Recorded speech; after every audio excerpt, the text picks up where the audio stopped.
छोड़ के न जाना दिल तोड़ के न जाना, छोड़ के न जाना दिल तोड़ के न जाना। हेलो हाँ बस भाव में ये थी ना थोड़ी के बोल है ना बस एकदम प्यारा से लिखा हुआ तो लिखा गई जी भैया जी आएगा जी।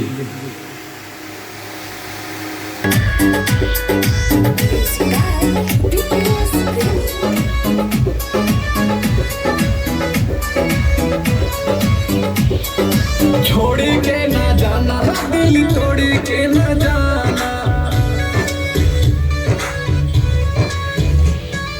छोड़ के ना जाना दिल तोड़ के ना जाना, छोड़ के ना जाना दिल तोड़ के ना जाना।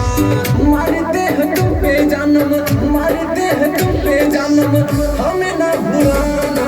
छोड़ के ना जाना दिल तोड़ के ना जाना, छोड़ के ना जाना दिल तोड़ के ना जाना।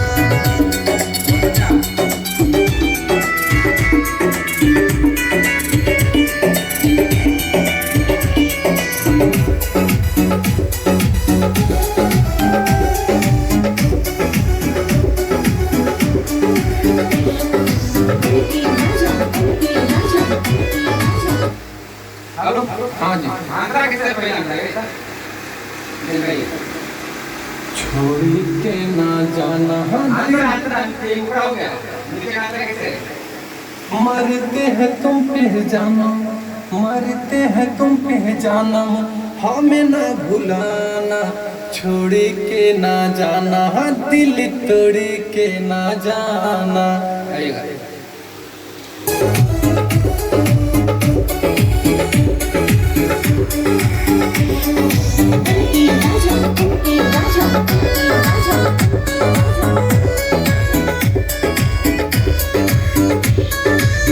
तू तो मेरी जान है, तू ही तो परान है, तेरे बिना जीना एक लाश का समान है।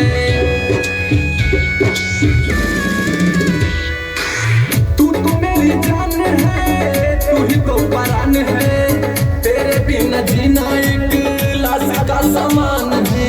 जुदाई न सह पाऊंगा, जुदाई न सह पाऊंगा, साथ तो निभाना। छोड़ के ना जाना दिल तोड़ के ना जाना, छोड़ के ना जाना दिल तोड़ के ना जाना। हेलो जी भैया आप पहले गाना गा रहे हैं जी भैया आप पहले बार कहाँ से आए आप जी हम भैया भदोही जिला से आए हैं। अच्छा भदोही जैसा है जी भैया कैसा मतलब कैसे मान चला स्टूडियो के बारे में जी भैया आपका गाना मैंने यूट्यूब पे देखा था, फिर आपके पास मैंने फ़ोन करके फिर यहाँ पे आया हूँ। बस साइड से वही चेहरा है काफी जी भैया मैंने आपका स्टूडियो का फोटो और आपका बहुत ढेर सारा गाना हमने यूट्यूब पे देखा था और सुना भी था, तो आपके पास मैंने फ़ोन करके फिर यहाँ पे आया हूँ अपना गाना रिकॉर्ड करने। कैसा लग रहा है अभी गा रहे हैं कैसा लग रहा है जी भैया बहुत अच्छा लगा। अच्छा लग रहा है ठीक है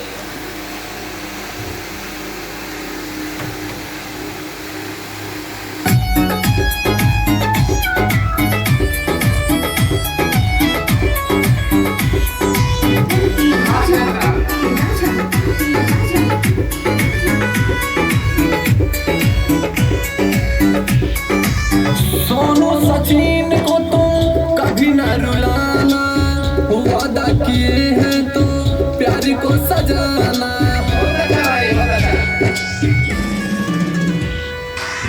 सोनू सचिन को तुम कभी न रुलाना, वादा किए हैं तो प्यार को सजाना।